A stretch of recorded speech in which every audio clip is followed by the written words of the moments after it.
All rise. You know, I know our county's had a lot of loss. We're grateful for their service. We're going to reward some folks tonight publicly for some of their service. That's part of our agenda meeting tonight. First and foremost, as we always do, we begin with the pledge and the prayer. We're going to start with the prayer. Brother Paul Powell, if you'll start us out. Let us pray. Our gracious Heavenly Father, as we come forward to this night, we thank you for the beauty and glory of this day. We ask, Lord, that you be with those who are sick and downtrodden. We ask, Lord, that you be with this government body here tonight to make the right decisions in everything that we do. Ask, Lord, that you guide us each day that we live, that we might walk closer to thee. These things we ask in our humble name. Amen. Amen. I'm going to ask veteran Bobby Sherman if you'll lead us in the Pledge of Allegiance. Everybody join me in the pledge. I pledge allegiance to the flag of the United States of America and to the republic for which it stands, one nation, under God, indivisible, with liberty and justice for all. You may be seated.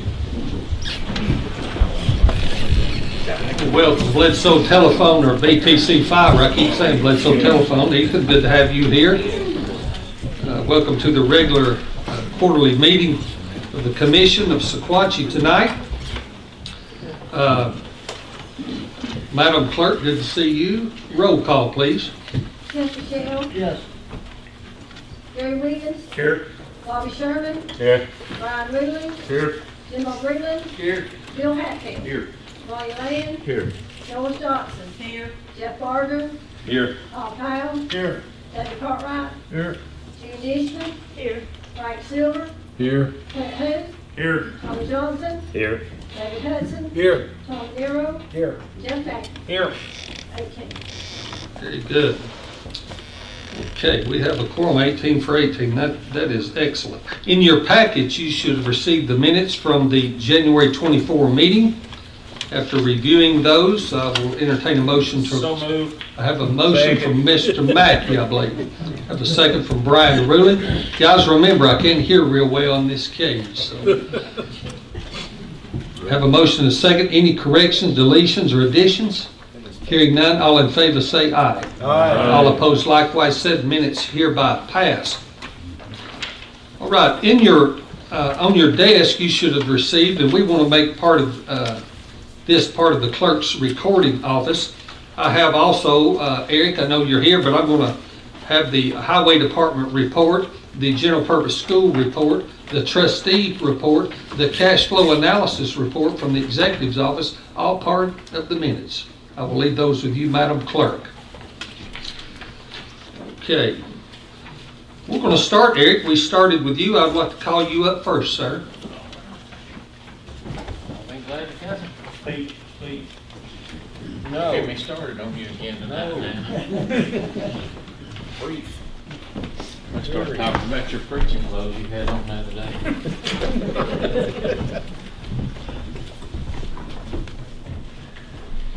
Good evening, everybody. It's nice to see y'all.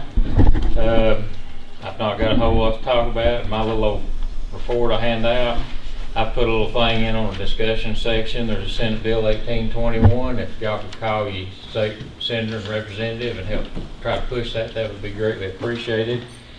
We finally got our roadway salt we ordered 10 months ago. It showed up 2 weeks ago. A lot of good that done, huh? Does that mean we get more snow? I hope we don't never get any more snow. I'm tired of it. I had one thing, Keith, I forgot to bring up. I had one piece of equipment I needed to surplus, but if we ain't got time to do it tonight, that's fine. There's a list in there and we'll take care of it later. Did you pass out a copy, Eric? I passed a copy out to all of them. It should be in their package under attachment C. Has everybody got that? I'll entertain a motion to waive the 5-day rule. Have a motion from Ronnie Land. Have a second from Chester Shell. All in favor say aye of waiving that rule. All opposed? Okay, hearing none, I'll entertain a motion to declare surplus the exhibits listed from the road superintendent. Okay, I didn't hear or see anything. I have a motion from Mr. Powell, a second from Mr. Hudson. Any discussion or comments or questions? Hearing none, all in favor say aye. Aye. All opposed likewise. Surplus is said taken care of. Other than that, I don't really have much unless y'all got questions. And Clint, you know, you're more than welcome to buy that now. You need that. I didn't vote on it because I might be interested. Okay. Good pothole patching. If y'all don't have any questions, I'm gonna move on. Thank you. Thank you, Mr. Higgins. Thank y'all. Okay, Sheriff.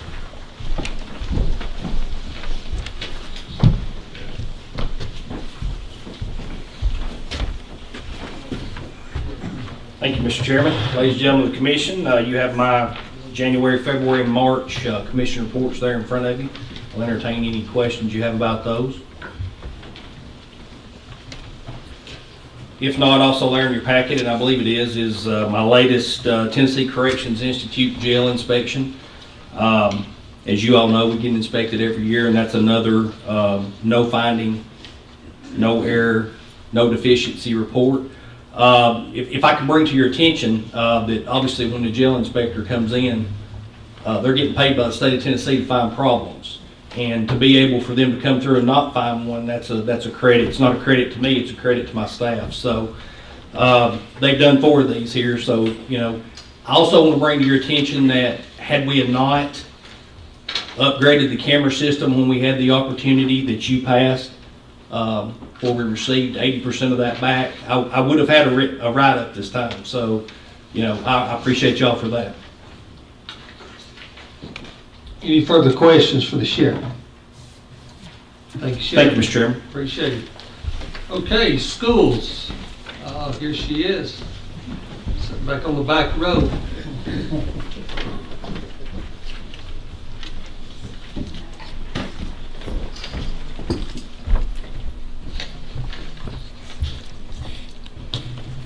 Good afternoon. It's great to be with you on this side. It's a very busy time in the life of our schools. Spring sports are underway.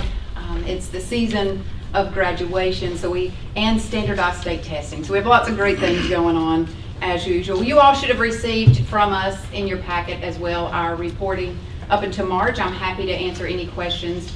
To this point, we are on track with our funding. I'm happy to answer questions that you may have, certainly since this is the first time that I stand before you.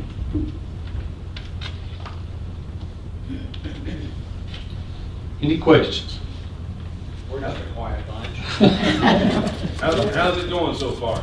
Well, I'm still standing after 2 months, and so, you know what? I believe in our people, and the miracles take place every single day inside of public schools, and I'm proud to be part of that. We have a lot of work to do. And I want to make it a place where employees want to work and families, if they have a choice, they want to send their kids to us. I'm keeping my eye right now on the governor's legislation and the new potential funding formula. So I know that you all will be paying attention to that with me, and Ms. Sherry and I are working together right now to pencil in a budget for next year. Very good. How's the budget process going? Right now, we haven't even gotten BEP funds predictions yet, so we're just looking at numbers that we've done historically. Okay, very good. Sherry, we were at the audit committee meeting this morning. She enlightened us on some things, but good luck with that. So Lucky me to have her. yes, absolutely. Thank you, Sarai. Yes, sir. Okay, guys, up next is Sheldon here with Ag. I was looking for him. I don't see him in the audience. Up next, and Tom, I want you to come forward, please, sir, if you will, to the podium and give us the audit report.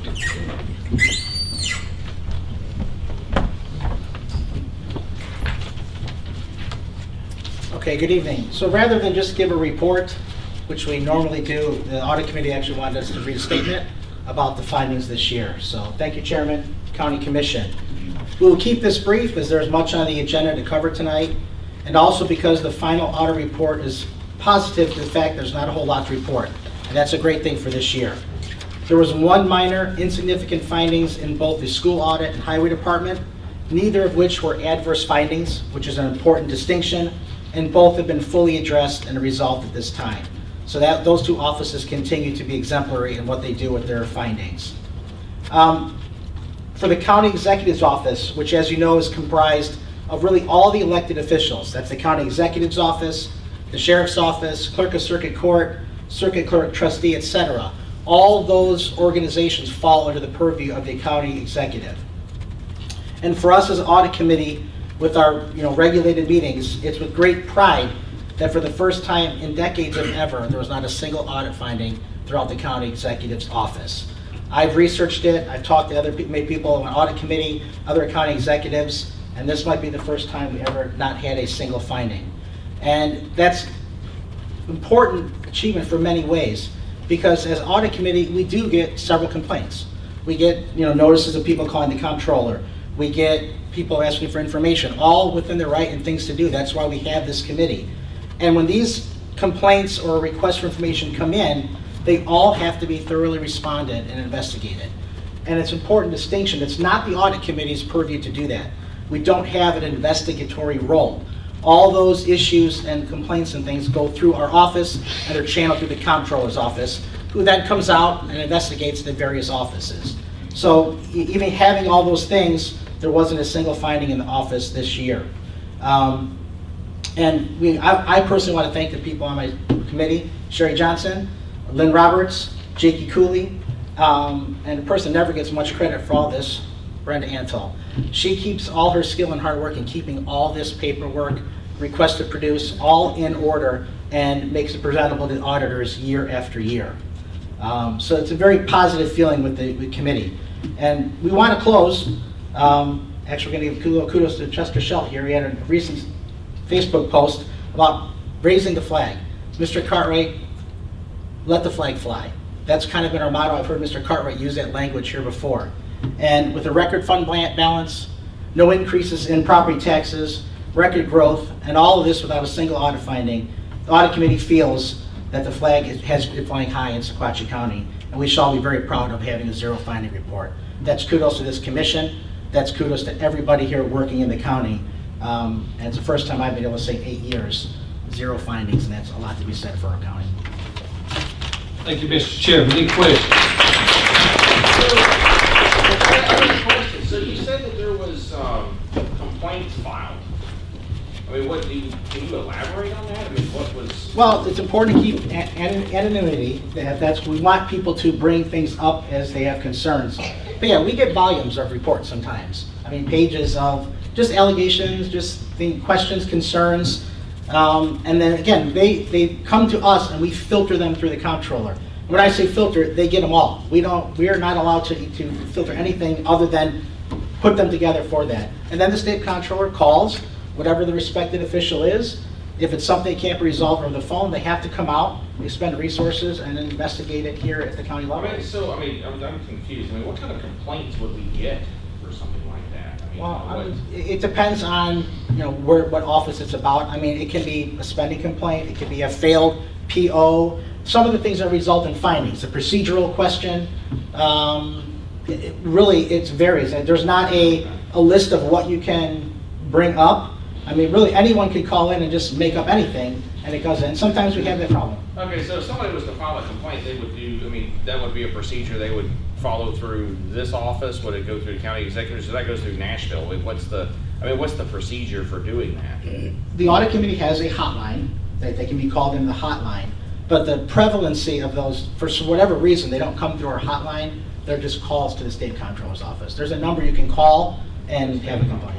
So we've actually gone through all those and not had anything adverse as a reaction to all of those. I mean, what kind of volume of those complaints do we get? I mean, is it just one or two, or what is it? We get quite a lot, but again, that's not, it's office-wide. Sometimes it's a concerned citizen, sometimes it's a random complaint. But again, we don't get privy of that, and that's for the protection. We don't want privy to that. We wouldn't get it anyway. But they do come in, and it's a lot of resources a lot of times. And the comptroller's here a lot, as all their counties, investigating those things. And again, that's what I want to emphasize. We are not the investigators. We don't do that. That's not our role, and we're not equipped to do that. That's not our job. But we do have to, have the resources and time. So through all of that, and through all of the complaints that come in, through all the audits that were done, the budgets were done, through the budget committee, through all the various offices, there was still no findings after all of that. That's right. Can't argue with it. Any other questions? Good job. Thank you. Thank you, Tom. Hey, another thank you to Brenda. She kind of heads this up. I know a lot of the deputies come in, they wear their gun when they go in her office. So, listen, Brenda, I see Chief over there. He's nodding his head yes. So, she's a tough cookie, but we're lucky to have her. So, appreciate it, Brenda. Okay, up next is Brian Harmon here. I don't see Brian with 911. Chief, any comment there? You're not there any longer, but or that's somebody else. They won't let me in the building anymore. Joyce, anything, comments from 911? No, everything, Brian probably could speak for that. Well, you're on the board. I know, but we're looking at finding a new location, they're visiting some sites, and, the things about the towers are on track. Very good. Well, we appreciate the hard work, and that's a 24/7, 365 gig. So anyway, we go through some folks there. So up next, EMA. Brian, are you anything to report on EMA? Nothing to report on EMA at this time. We keep dodging the bullets with the storms, thank goodness, and I hope we keep dodging them. Okay. I just want to add one thing to that, Keith. We've scheduled an EMA committee meeting for next Tuesday, 4 o'clock at the Senior Center. At the Senior Citizen. So we need to make that a public announcement tonight. Nisha, you've got that information. Okay, we'll post that and get that out there. So very good. Very good. Okay, is Puckett here? I don't see any representative with Puckett. Okay, let's move on. Now, library, I see a lot of people here from the library. I don't know why, but we're going to hold you to a little bit later. We've got a special place for some of you guys, but we're going to bring you up just shortly after. Mr. Barger, Chairman of the Budget Committee, come forward, sir. Yes, sir. Make sure I got everything. I don't know if I can read my hand scratching, but we'll get through it.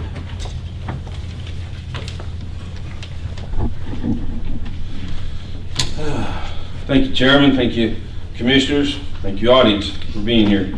The Budget Committee did meet this evening at 6 p.m.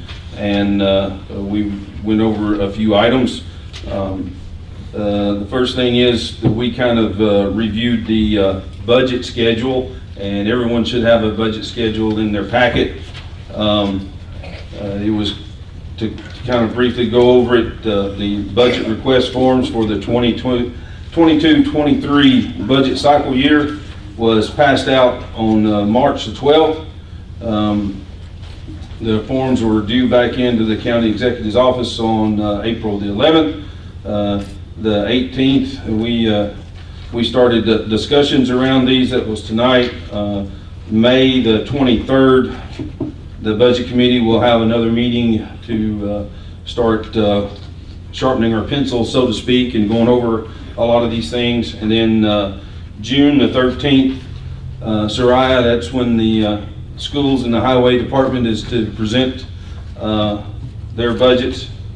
And then June the 30th, we'll do a year-end housekeeping, and if everything goes well, we'll present the 22-23 budget to the full commission. And then on July the 18th, the full commission will vote to adopt the new budget. That was the workshop calendar that we reviewed, and it came as a motion from the budget committee that we adopt this calendar. I have a motion. Do I hear a second? Second. I have a second from Mr. Hudson. Any discussion? Hearing none, all in favor say aye. Aye. All opposed likewise. Said budget calendar hereby passes. All right.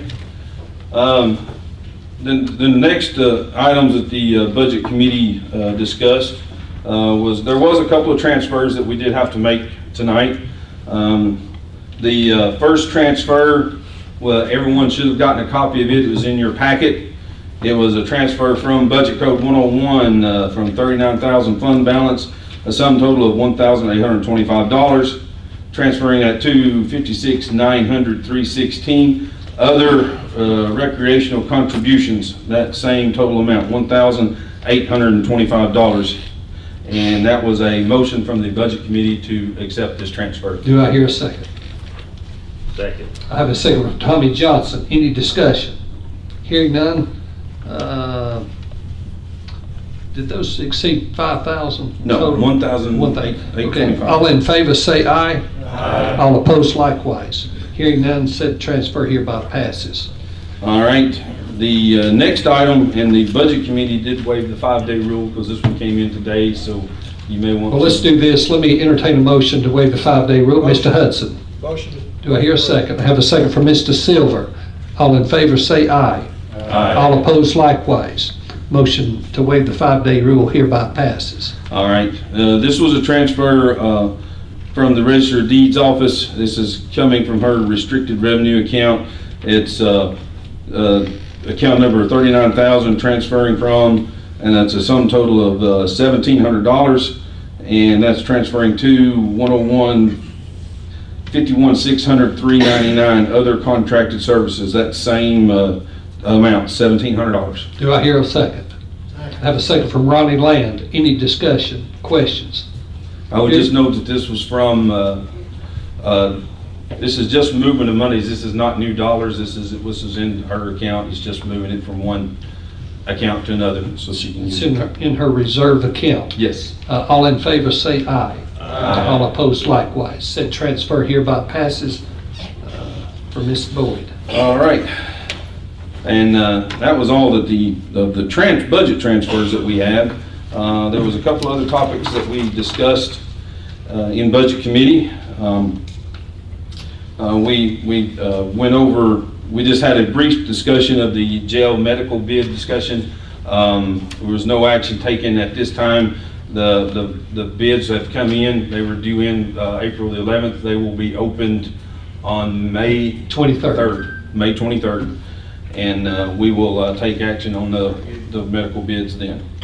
The other item that we had talked about was, and this came as a motion from the budget committee to, on the commercial and purchase sale agreements of the said acreage for, the motion was to give the county executive and the county attorney and the chairman pro tem the authority to draft language in the contracts for the land purchases. And that is relative to the Phase 1 environmental study and also the earnest money that we put forward. That's correct. And that's what that's for. Now, it comes out of the budget committee as a motion. Do I hear a second? Second. I have a second from Mr. Johnson. Now, any questions? Hearing none, because this dollar amount will exceed $5,000, Madam Clerk, roll call, please. Chester Shell, No. Gary Williams, Yes. Bobby Sherman, Yes. Brian Ruling, Yes. Jim O'Brien, Yes. Bill Hatfield, Yes. Ronnie Land, Yes. Joe Dodson, Yes. Jeff Barger, Yes. Paul Powell, Yes. David Cartwright, Yes. June Eastman, Yes. Frank Silver, Yes. Clint Huth, Yes. Tommy Johnson, Yes. David Hudson, Yes. Tommy Nero, Yes. and Jeff Mack. Yes. Okay, the motion passes. What's next?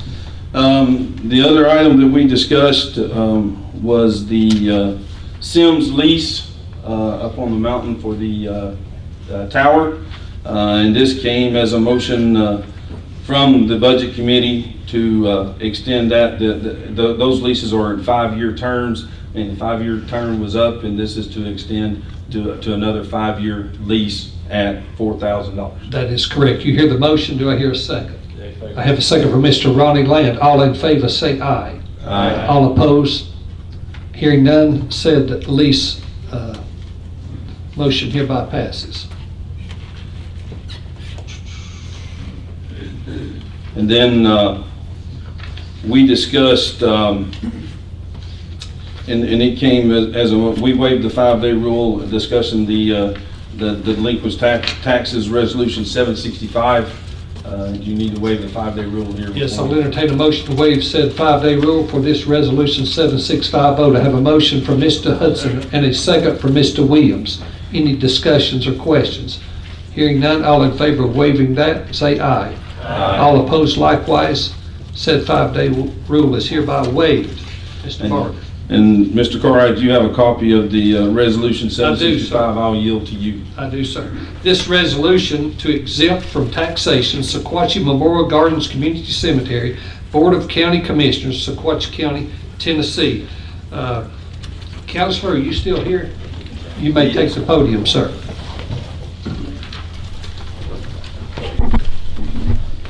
Good evening. It is just wonderful to see this many people here at a county commission meeting.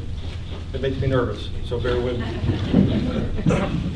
So what we have, and I was explaining this to the committee earlier, when taxes roll up to our office here, the clerk and master's office, it's part of a court proceeding. And there's not anything that I can do, any adjustments that I can make without a court order.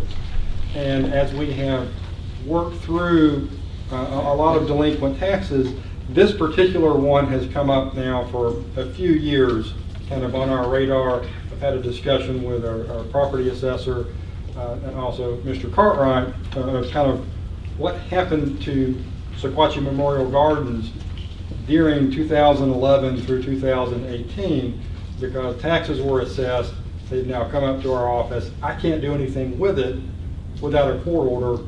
To get a court order, the commission needs to agree to waive essentially those taxes that were assessed during those tax years in order for us to get a court order. And I told the budget committee earlier, I take no particular position one way or the other as the clerk and master.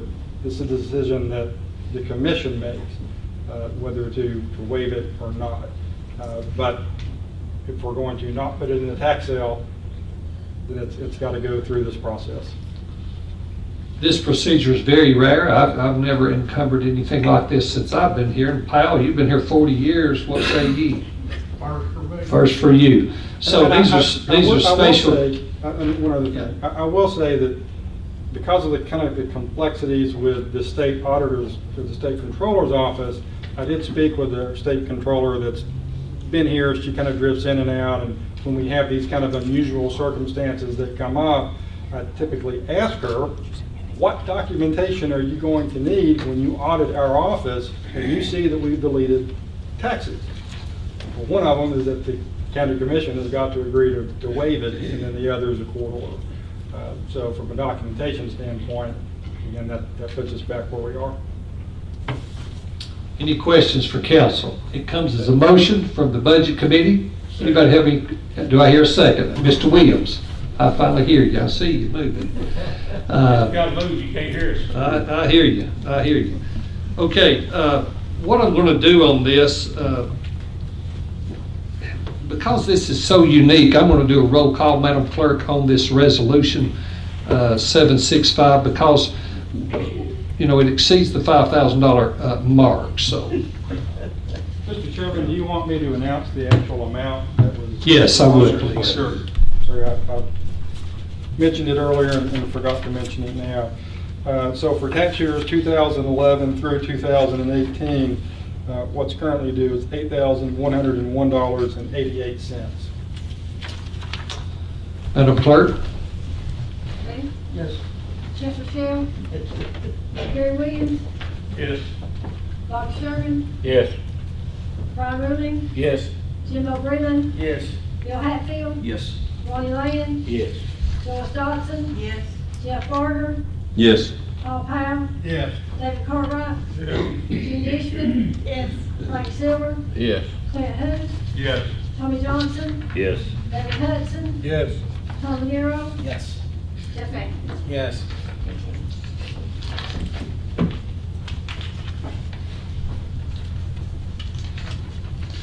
Chairman Barker?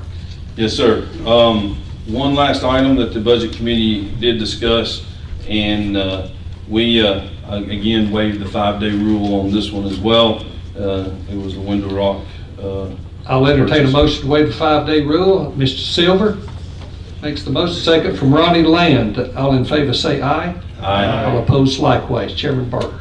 All right, it came as a motion from the Budget Committee that we move forward. This money had already been appropriated in our budget for this purchase of the Window Rock site to help with our coverage.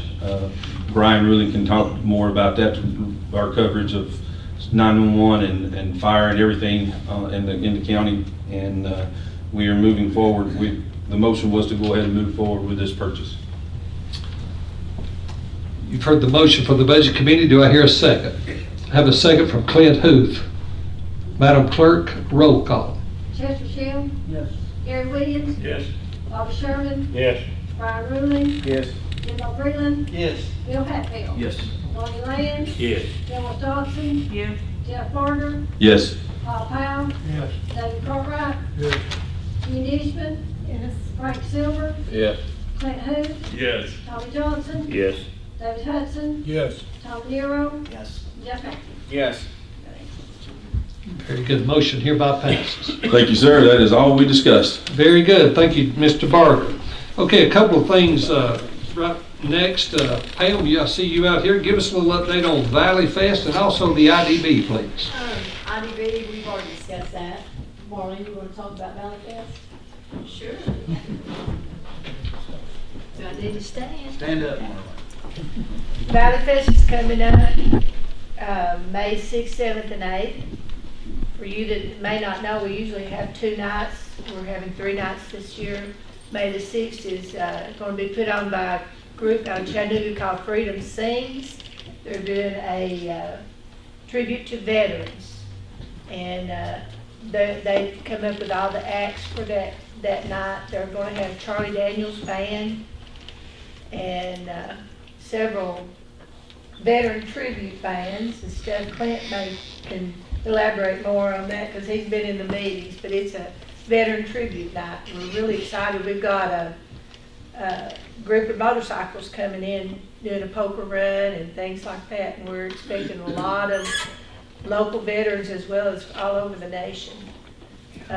Saturday and Sunday nights are our regular nights. We start Saturday at 9 o'clock in the morning, go to 9 at night, and Sunday is 12 to 5.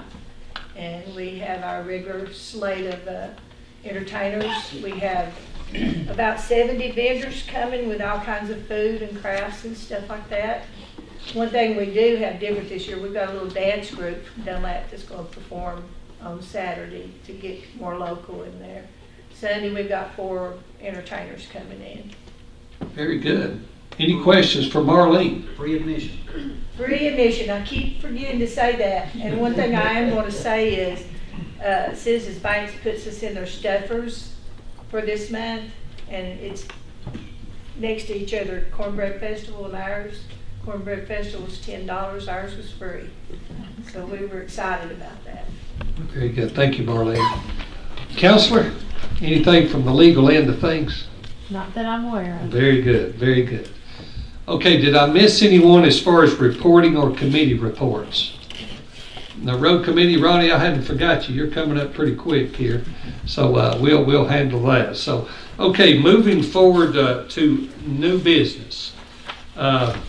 First, the budget calendar. Number one, we've already taken care of that through the budget. Up next is the Nary Trace and Horseshoe Bend Road. Counselor, would you give us the Reader's Digest on this situation? There are two roads that were inadvertently put through right-of-way deeds that are out on Signal Mountain. And Mr. Patton, when he developed that subdivision, signed a right-of-way deed, but the roads did not exist. It's Horseshoe Bend Road West, a small portion, I know it's hard to see, and I think this was in your package, Commissioners, and a portion of Nary Trace. And so there was a request, there were two landowners that went out and looked at it in that district, and the report was basically Nary Trace doesn't exist and it's not actually on the county road map, even though it's on a right-of-way deed. And Horseshoe Bend Road West is someone's actual personal driveway. It's not actually been established as a road. So in order to avoid any confusion, any expense to the county, I believe the road committee, we met tonight, and the road committee is making a motion, and I'll let Mr. Land discuss that more, but making a motion to remove that from the right-of-way or road list, even if it doesn't exist, that it does not be put on the road list. So. This also gets it back on the tax map, and that's what Tommy Johnson wants. No, it's a good move. It takes away any liability or exposure on the county. Ronnie, what say you? Yeah, the road committee did meet tonight, and we did vote to do as Jennifer said, to take this, not to have this on the county road, not to exist as a county road or on the right of way. This will put it back on this. I'll entertain a second. This comes as a motion from the road committee. I'll entertain a second. Mr. Williams seconds that. Any questions for council and or Ronnie or myself? So this doesn't negatively affect anybody? Well, no complaints? I will say one thing. This does not establish whether it's a public road, whether it's a subdivision road. This basically says it's not on the county road list. That's the only action we're taking. Okay. We have notified all 6 landowners that might be affected. I've talked to 4 of the 6. Ms. Lockhart was here, but it does not, we are not establishing anything other than the county doesn't have it as a county road. So basically none of the landowners up there care at this point in time. They have no objections at all. Nary Trace is not even a road, it's woods. So it's basically just on the plat? It was actually a multi-page right-of-way deed that had been surveyed out, and it was just added into this legal description that Mr. Patton signed and got recorded. So I think it was just inadvertently done, and Nary, like Commissioner Ruling said, Nary Trace apparently is just there's a road sign in the woods. Part of the woods, and we don't want to build a road. It's for the deer.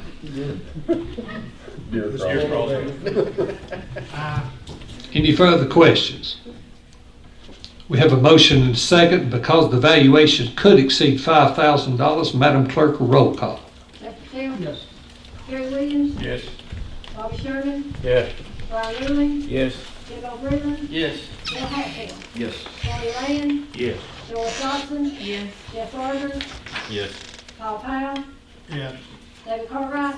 Yes. June Ishman? Yes. Frank Silver? Yes. Glenn Hughes? Yes. Tommy Johnson? Yes. David Hudson? Yes.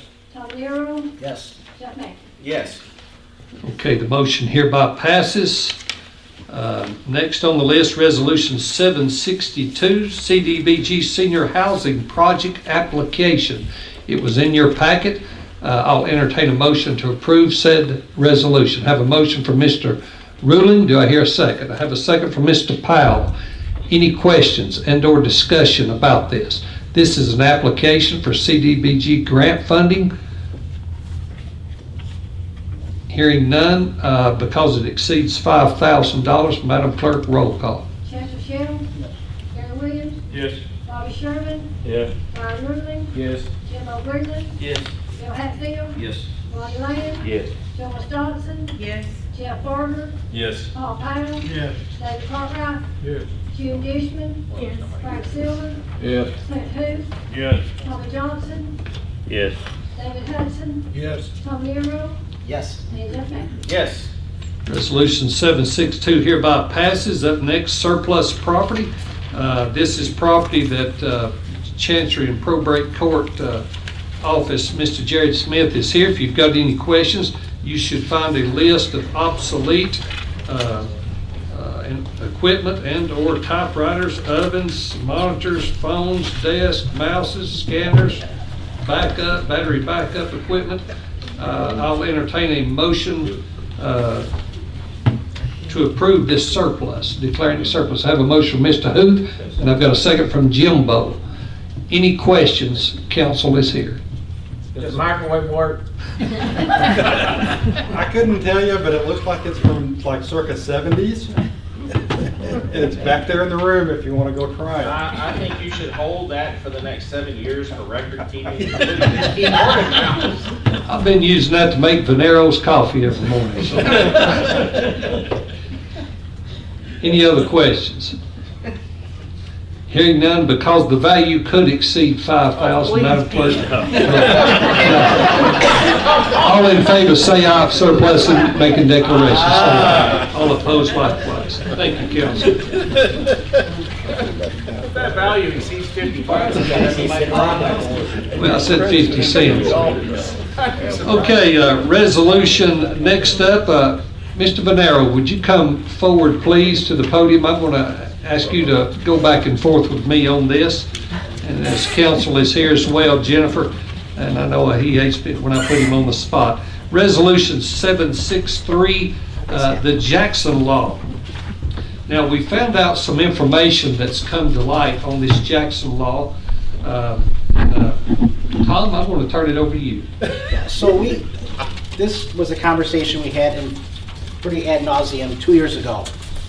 It has to do with a request by Carbon Black Global based on a request from TDEC for us to adopt the Jackson Law to have to be applicable to their enterprise that they're trying to move forward on.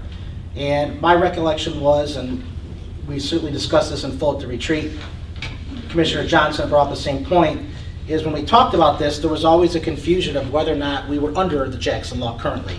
And just to make it very brief, the Jackson Law is basically a list of requirements, notice requirements, financial requirements for anybody that wants to do landfill and or waste removal or waste remediation. There's a law that counties can adopt to make sure they don't just come into a county and just say, we're going to do this tomorrow. So the Jackson Law, in my opinion, and I believe most of the commissioner's opinion, is a good protectorate of the county. You want to have that. But the discussion always revolved around why do we need this particular resolution to do that. We found out, and Mr. Johnson can attest, that we adopted this in 1991. So the county had already adopted with, and we all were under the impression we were still under this Jackson Law from 1991.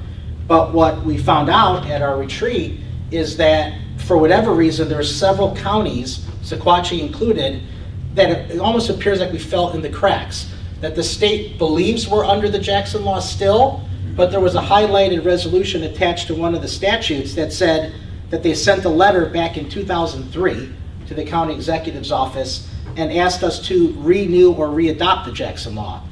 So it's not real clear if the state thinks we're under it or not. So the question is do we readopt it as a commission, or and say that we're under the current Jackson Law again? Do we do something differently? Tommy, if that's not a good summary, please provide any additional. No, that is accurate. House Bill 571 is what the House passed, and I think there was 7 or 8 counties that were highlighted that had not made any addendum to their Jackson Law based on the letter sent out in 2003. Okay. And the resolution we have in our packet is reminiscent of the resolution we had 2 years ago. And one thing we talked at the retreat, and again, talking to Beth Jones, who, by the way, is facilitating a lot of this project to begin with. And the debate that we're having is, one, what resolution do we need? Is the one in our packet the one we need, or a simple resolution to re-adopt the Jackson Law? Is there something in between? And I think the consensus is we're not real clear.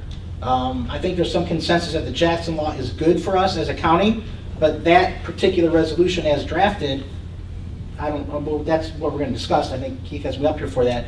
Is that resolution going to take care of that, or do we need at some point just a very simple readoption or renewal? And that's where I would open up to, do we need a motion in a second to discuss it further? Or- Well, we can discuss it. Okay, but I mean, that's where I think the retreat left it. Counselor? Well, you know, the Jackson Law was designed, I did some historical research. In 1989, it came into existence following backlash from local communities against sitting of new landfills. Basically, the backlash was a typical not in my backyard movement. Senator Jackson sponsored a bill to establish a process to give local governments an option to try to stop new landfills from being developed in their community. So that's where the Jackson Law came about. 2 years ago, when we dealt with this, we got an email from TDEC, and TDEC takes the position that it has expired. Our Jackson Law adoption has expired. So currently, we're not under the Jackson Law. I find this resolution confusing because it seems in your resolve, which you're basically resolving, or the resolution saying you're adopting section 68, 211, 701 through 705 and 707, which is essentially the Jackson Law. But then in the body of the resolution, it talks about all this Carbon Black Global and what they're going to be doing. So you're not really adopting what they're doing, but you're adopting, I'm not sure this resolution spells out what you're adopting or what you think you're adopting. So it sounds like you're not adopting the Jackson Law, you're adopting something for a corporate. well, it seems like you're trying to adopt the Jackson Law, but if you're trying to adopt the Jackson Law, we need to adopt the Jackson Law. If you're trying to give Carbon Black Global an opportunity to do some testing, then you need to adopt a resolution giving Carbon Black Global the opportunity to do testing. But it talks about the Jackson Law, and then it talks about what Carbon Black Global is going to do, and then it says you just adopt sections of the Jackson Law. So, And that's where the discussion was 2 years ago. At that time, the only reason this comes up periodically is Carbon Black Global approaches the town executive and the commission saying they need such and such documentation to do what they want to do. And 2 years ago, after we had this kind of similar discussion, they said they needed testing. So we didn't even adopt that resolution because they only needed some testing. I guess my question would be, if that's still the case, we're in the same position we were 2 years ago. We don't do this resolution until we have more clarity, and then ultimately decide as a commission. I would, do we do a clean resolution just to adopt the Jackson Law, or nothing? So I mean, that's where. My thoughts on that is we've got two different things and two competing interests here. I think what we should do is go through and do just an adoption of the Jackson Law. Agreed. And then go back and discuss with Carbon Black Global for the 400,000th time exactly what their aim is up here. Because with Carbon Black Global, and they're not here to really defend themselves, so I won't go too deep into it. But I've heard everything from them about testing to doing this to a salad plant that they were wanting a couple of $1 million for the last time they were down here. I really have no idea what they're doing. But the Jackson Law, on the other hand, is a good law to be in from everything I have been told, because it limits and it gives us more power to regulate who can and cannot come here or ever come here to build the landfill that comes to this. So it's a two separate thing. And then if we want to authorize Carbon Black Global and they make a coherent argument as to something, then fine, we'll talk about that at a future time. But I think what we need to do is table all of this, get a resolution straight out to adopt the Jackson Law and get that behind us. Then we can deal with Carbon Black Global as that come up in the future from that point forward. That would be my recommendation. well, I don't disagree with your recommendation, and I think, and I know the next meeting is going to be a very busy time because you're dealing with the budget, but I do think it needs to be a working session where we go through and we flesh out the Jackson Law. What are we adopting? And because I'm not sure I could answer that for you very well, and I don't know that each of you really understand what we're doing, because we've talked about this, we've had emails and TDEC, and I'm not sure I still understand. And I think the county executive's in the same boat.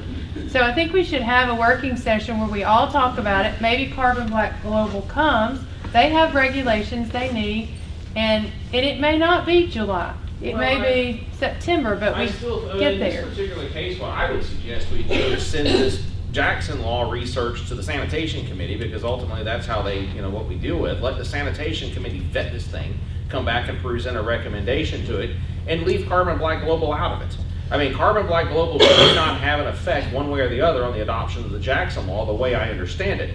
Now, maybe the Sanitation Committee might come up with something different, but that's why we have a committee structure. So let's get them back and let them decide what we should do, and they can come and present that, in July or whatever subsequent meeting they want to do, a resolution to adopt that law. Before I entertain a motion, Bobby, what say you? I think we ought to go ahead and adopt it because they need it, even though they are just doing testing. They're fooling with the municipal waste, and it's not gonna cost us anything. And it may be, in the future, it may be I think what they think that this kills two birds with one stone, speaking with Vince Harkin with Carbon Black Global. And let me say this is, in my view, is a splendid company. Very honorable, and they're not trying to sneak anything by anybody. They've taken this long to get this here. This is twice it's been here. I, like you, am a little confused on what the difference is. I think the Jackson Law, I feel like, would take care of them completely without mentioning anything about Carbon Black Global's testing or anything. And I think that's what the work session would provide is can we just do the Jackson Law? I thought that was what we were going to do 2 years ago, but then we had a different, manifestation of that. So I don't know if that's enough for them. Now, let me say this. There is a time frame here. I've been speaking with Carbon Black, and there's a time frame. I want to entertain a motion to table this, but what I will say with that is I'm going to get Jeff, and I'll take that from you with the Sanitation Committee vetting that, but I will be on this in the next week or two to get that, and at one of our meetings prior to July 1, we'll come back and get that recommendation that's needed, but they need to explore this. Mr. Silver. Just a quick point of explanation, if I understand this, and I'm saying this as much for the public as I am for us. We're talking about the Jackson Law, we keep throwing this back and forth. I'm not so sure, but the Jackson Law itself dealt with other communities, other counties coming into your county, buying up a place, putting in a landfill. Is that not correct? That prevented it. It prevented anyone that's using government municipal waste from opening a landfill anywhere they want to. Anywhere, and out of the county. Anywhere they want to. Period. Right. Period. Right. Okay. You couldn't do it in your backyard or mine without some sort of government regulation, with the government approving it. Yeah, or just TDEC saying you can go ahead and do it. I mean, if TDEC gives a permit, that's one level, but they're saying TDEC can say it, but as a county, that's not enough. We also have to go through our approval process. That's why I'm bringing it up. Yeah. In other words, the Jackson Law helps handle that. Absolutely. That's right. It's regulation. That's the point. Yes. Can I ask a question about it? Mr. Chairman, can I ask Yes. a question? Do we not as a legislative body have the freedom or right to draft legislation, draft No. benchmarks that says that, that somebody like Carbon Black Global or anybody in that to protect us as a community and citizens and so on from whatever liabilities? Can we not enforce, draft that legislation? I wouldn't think so, because we've never adopted any building codes and or zoning in our county. I don't think we're a legislative body, but not to that extent, council. That's right. And you either adopt the Jackson Law, and there are certain procedures. I mean, once we have the procedures in place, then they follow the procedures. But the state has set that up. Will be in lieu of the Jackson Law, can we make addendums above and beyond for? No. And the thing is, and that's why TDEC allows the Jackson Law, because they know we can't do that ourselves. And Jennifer's read, I've read it. If you really, the Jackson Law is tough. I mean, this is not, a company comes in there, I don't know that we could draft this tough regulations. Has Carbon Black Global, I've been to all these meetings, have they done everything that they said that they would and could do? I think they're, Yeah, I I think think so. they're able They to can do change that, it. and I think they're wanting the Jackson, it's my understanding that they Yes. have assisted in drafting this That's what I- provision because they want The this. burden's on them. That's right, and they have been very instrumental in drafting this resolution. We did not draft this resolution, I think it came through Carbon Black did. Global. Right. The question I would have though is, do we need all this addendums to that, to the Jackson law that pertain strictly to Carbon Black Global? Because it sounds like they're really not even necessary for And I them think to the do what question they want to is do. can we, as we just, I don't think that we can modify it. I think we have to adopt the Jackson law, period. I don't know that we can do that. That's the question I I have. remember when all this started, the Carbon Black Global came to us and says, hey, TDEC said we gotta have Jackson law before we can do what we're doing. So they brought this, we just said we got to adopt the Jackson law. So we started through all that and never finished. Well now, had we went through that, the Jackson law would be out there, and then they just needed something from us, a resolution or something, saying that we allowed them to do what they wanted to do because we had the Jackson law in place. And that's kind of where I'm seeing this should have been. And now it's on one big package. It's in one big package, and TDEC has come back to us 2 years ago in an email and said, you don't have the Jackson law because it's expired. You need to repass it. And I think it came in through maybe 2003, it just expired. So now this is saying, if you look at the bottom line, it's basically saying that we're adopting, what I think it's saying is we're adopting the Jackson law or provisions as specified in this Look code. like when we need the Jackson law accepted, and then Carbon Black Global's gonna have to, let's say, a letter from the legislative body saying that we have the Jackson law and they're allowed to do what we'll allow them to do in our county. It's been 2 years since I've met with them, but I know they've met with several of you, and they have a list of what they need. So I'm sure they've put this in the resolution as to what they need, so. They've met every spec that TDEC, anybody else is required of, and really went overboard on the specs of I'm sure. testing stuff. Well, this is not a fly-by-night company. They've done their research, and I'm sorry that Vince can't be here. He's got some family issues that he has to stay there, or he would be here. I love the company. We're trying to facilitate them, but there is some confusion when two attorneys and several others can't agree. I respect that, but listen, I'm going to entertain a motion from someone, that would be Bobby or Jeff or whomever, bottom line is we need to try to help these folks if we can. I make a motion, we help them all we can. I have a motion and I hear a second from Mr. Shell. So what exactly is the motion, Bobby? I mean, you're helping all we can. That we pass the resolution It's not set. gonna cost us anything to adopt the Jackson law. Forget about Carbon Black, because Right. TDEC says they have to have it. That resolution you got, I can't support that resolution as written. If we're going to adopt the Jackson law, we need to go back and pull and make our resolution match what the Jackson law is and pass that. Well, now, Which I have no problem doing. Counselor, the last line as you spoke I'm sitting here reading it, that's how I take it. We are passing the Jackson law with this. But it has too many other provisions in it. It does have a lot of provisions.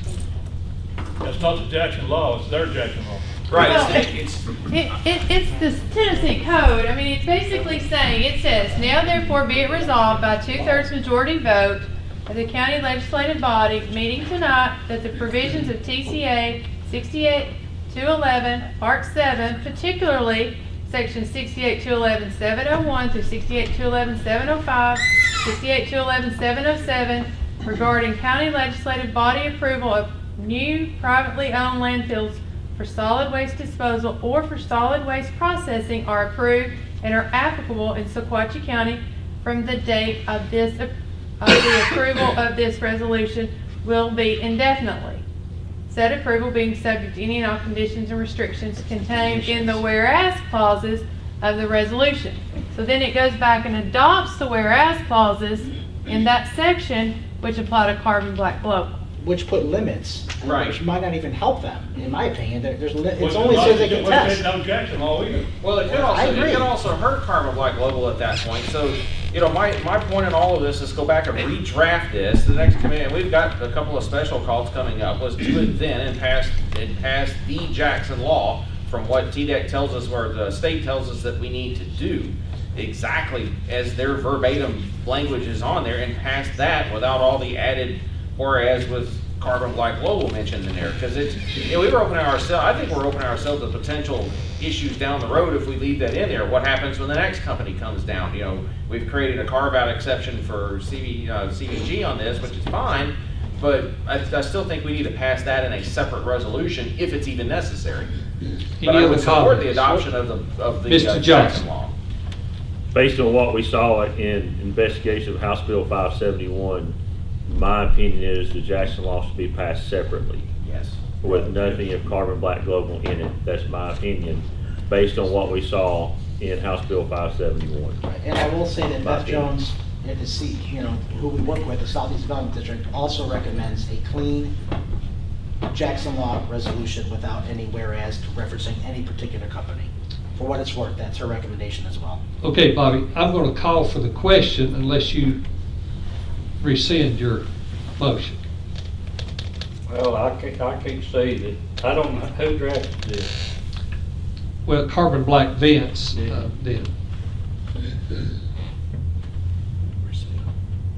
I mean, what I will tell you, if it goes to committee, I'll push this through. We'll vote on it before July the 1st. Well, I'll rescind my motion then. Okay. Let's do this. I'll entertain a motion to table through committee to vet. And I'll make that motion. I have a motion from Mr. Bargan, a second from Frank. All in favor say aye. Aye. All opposed? And we'll get this thing done, guys. I know we'll, but we want to do it It's a one-page right. document. We'll set the meeting and make a clean resolution. Absolutely. If we have to call a special call meeting, we'll get it done. Okay, Bobby, stay on. Thank you, Tom Venero. I appreciate that. Okay, Mr. Paul Powell, would you come forward, please? Good job, good job. We're going to do this presentation twofold. Jane, if you got your army with you, you and counselor there, who all's with you? Robin, I can't see very well out that way. Mr. Powell, first, some of the friends, would you please come up? Robin, join them. Nisha, would you join them? First, what we're going to do first, the county has something that Mr. Powell, on behalf of the commissioners, wants to read. Paul, get your microphone, please, sir. I know you talk loud. You guys come up and stand along with Mr. Powell. We first want to do a presentation. We'll have some comments from some of the friends of the library. So, and Ethan, I appreciate that camera being right on this bunch. We're fixing to make history right here. Mr. Powell. History has already been made. And it's 60 years in the making. I first went on the library board up there. I was still working at the gas company, and I'd go up and do my Superman thing and change clothes of evening before I went to the library board meeting. When I first started going, you walk in the room, all you could smell was perfume. Last meeting I had, it was Liniment. I tell you how long I've been up there with it. But the whole time I've served, I've never run into no item that faced this board. And we got several new members that they couldn't handle. And they handled it the way it should be handled. You know why? They had a good leader. If a problem come up, this lady didn't hesitate. She jumped right on it, didn't she? She did. It didn't care if some kid coming in there, getting on the computer and going on the X-rated movies and stuff. She was on top of it. What are we going to do about this? She brought it back to the board for us to handle. Needless to say, there's a lot of them things she didn't bring to the board. This woman knows what she's talking about. She knows how to handle it. And she come to us to get forgiveness. And she's been a star in a lot of kids' lives that we don't even know about. She served her. She wouldn't want to close the library if there's a 6-foot snow coming.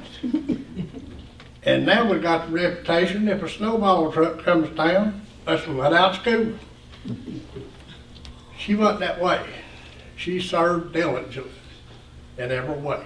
And I want to present her with a plaque tonight saying, Miss Betty, this is not enough.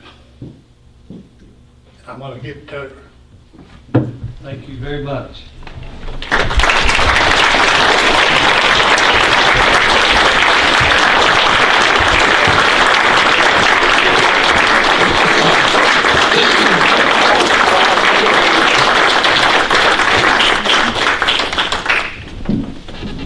Thank you very much. We have one other plaque we want to give out. Then I'm going to let some of the friends speak, and it's a very important time. And I've never seen anyone work one place 60 years. Betty, I'm worried a little bit about your stick-to-itiveness. By the way, she come in here pushing a 4-wheeler to walk with. That is not a workman's comp case. She done that at home. Miss Rachel, get the floor. Right. Well, as chairman of the library board, I just want to say how easy a job I have working with Betty Worley. She's just been outstanding, and the whole community loves you, Betty, and we appreciate all you've done. Thank you. Thank you.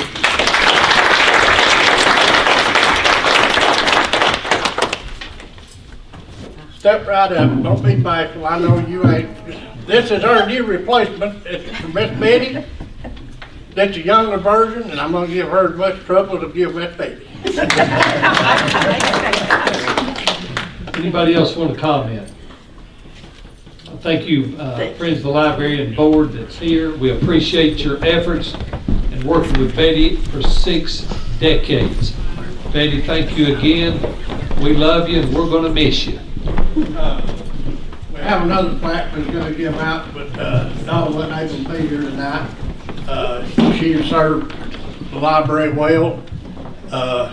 She didn't have to fill in for Miss Betty much, but when she did, she done a good job, and we want to recognize her for 37 years of service, and that's a long time. Thank you, Mr. Powell. All right, back to business.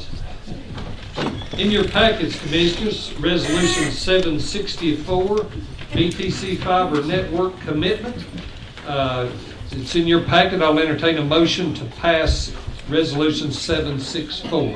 I have a motion from Clint Booth. I have a second from Ronnie Lamb. Any discussion or questions? We took this up out at our work planning retreat, and hearing no discussion and or question, all in favor of Resolution 764, say aye. Aye. All opposed likewise. Said resolution hereby passes.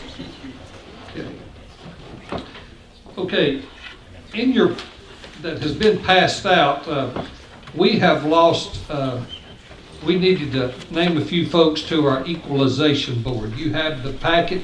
I'll entertain a motion to waive the 5-day rule. I have a motion from Jimbo, a second from Tommy Johnson. All in favor say aye. Aye. All opposed likewise. Said 5-way rule is hereby passed. Due to the death of one of our members, ex-mayor Danny Wallace, we have some vacancies. We also had some sickness, some folks had to step down, but as you can see, Donald Johnson and Al Simmons, who will also have to be passed by the City Commission, are the nominees. You have the bill of fare here: Donald Johnson, Al Simmons, Grace Steele, Marie Grant, Kim Lockhart. We're excited about this new group with Dale Bryant and Sam Esslinger as alternates. I'll entertain a motion to approve said board. Motion. Have a motion from Mr. Venero, second from Mr. Silver. Any questions, comments? Hearing none, all in favor say aye. Aye. All opposed likewise. These candidates hereby move to board. Okay. Okay, appointment of notaries. I have Robin Lynn Bergen, Andrea S. Hudson, Lynn M. Jardo, Linda D. Lewis, and Sharon Thompson. Motion to approve said list. Have a motion from Ronnie Land, have a second from Jim Bowe. All in favor say aye. Aye. All opposed likewise. Said list hereby passes. Okay, we're up next with the announcements and comments. I'm going to include this. Mr. Gary Williams, you have an announcement, I believe. Yeah, that announcement I was wanting to make. This is good for the county, but it's also good for District 1 and the Lewis Chapel portion of District 1. We had a Dollar General store that was supposed to come in, and somehow that guy got kicked out of the line. And I invited Jim Faulkner, which owns property on Lewis Chapel across from the community center, to come out to one of the community center meetings. And during the meeting, I asked him, would he sell enough property to Dollar General to build a store in Lewis Chapel? Well, he called me today and told me that they had signed the agreement and the property was purchased right across the street from a community center in Lewis Chapel. We're hopefully in the near future going to have a Dollar General in Lewis Chapel Mountain. And that's the announcement.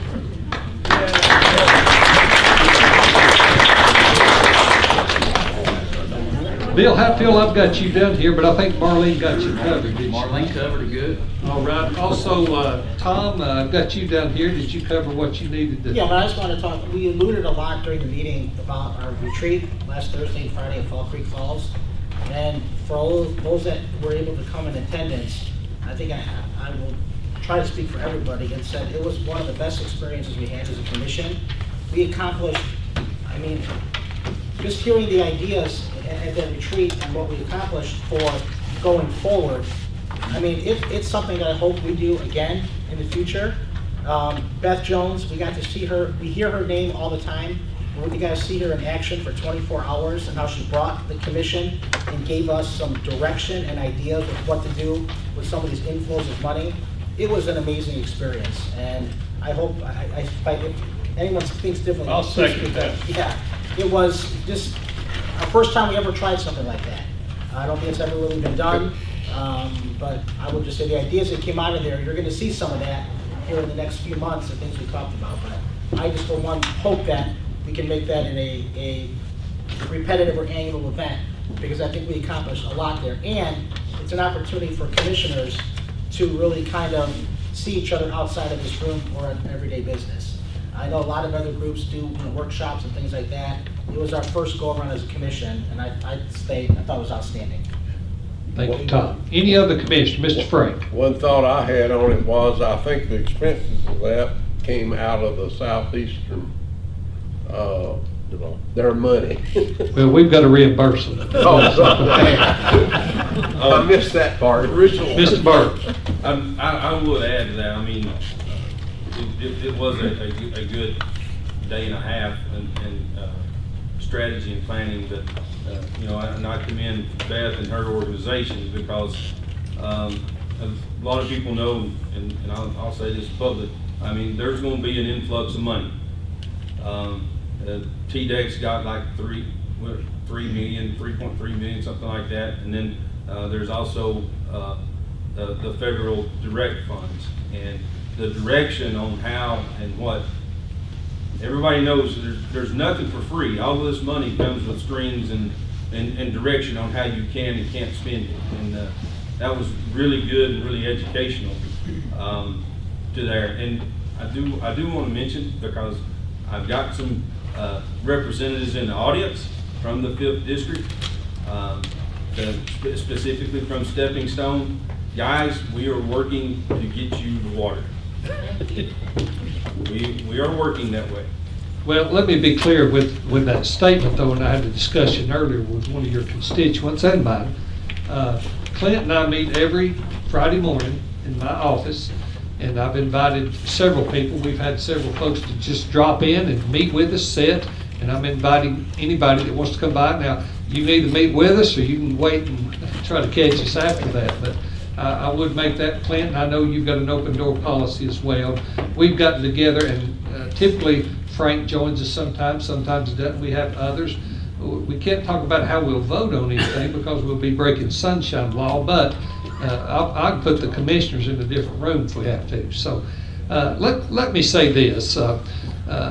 Everybody deserves clean water. There are certain strings attached, and we learned even more this past week. We can't do everything we want to with the money. The county doesn't own a water company. We're not in the water business.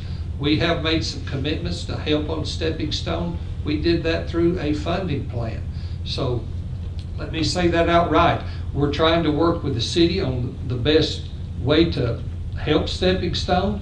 There's some challenges there, but we are committed to work hand in hand with Clint and his commission. Now, Clint won't always be on the commission here, and we hate that because we have the city mayor's ear here. So, but we're going to miss Clint. But we want to be clear on what nobody's holding anything from anybody, and we'll get through this. And you folks with inadequate water, listen.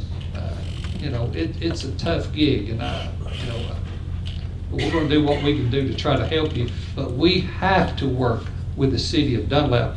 They own the water company. So, Clint, can you come back on that? That was just one Yes. I'm gonna pass everything off to Judy out here. No, I agree. I know this is probably very frustrating for the folks on Stepping Stone because it's been going on for a while. And unfortunately with government, things never happen quickly. Two different things to consider here. One obviously is the construction of the water line extension itself, which, looking at it, put the mayor's hat on, looking at it, that's kind of the easy part. It's not easy, but it's, that's one thing we have to consider is how is this going to get funded with the restrictions, with the strength on the money. But then we also have to look at it from the business side of it, of the water utility.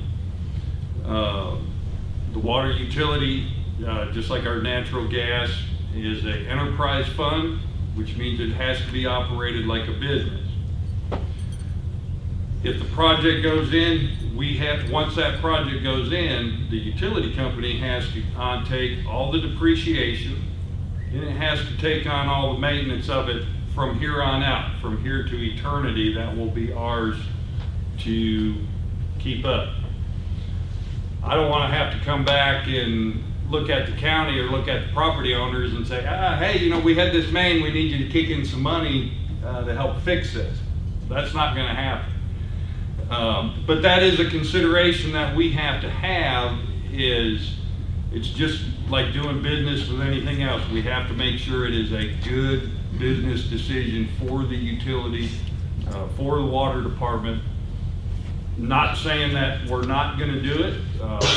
It's probably up there, one of the things that we are working on, almost daily. Getting information. How can we make this work? How can we make this work? How can we make this work? Both things, both the construction of it and the business side of it.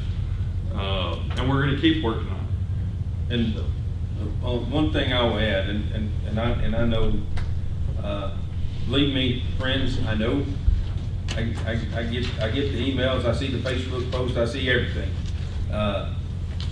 But understand, when we started this journey, right, it was prior to COVID, and Paul and I actually surveyed. We worked with Beth Jones's group and actually surveyed everybody on Stepping Stone to say, hey, how much will you kick in? And the county had pledged at that time to do 30% of the cost to install, right?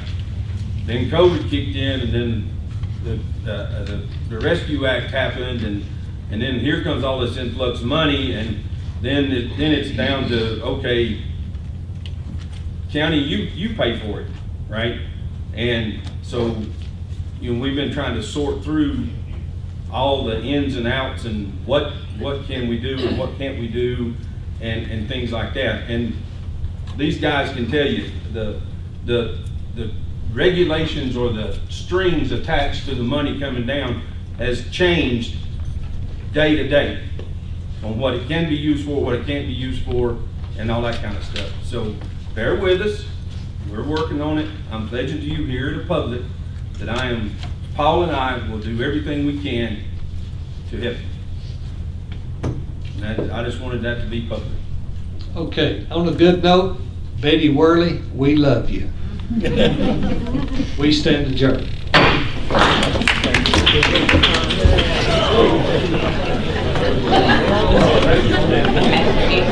Ms. Mitchell, on that,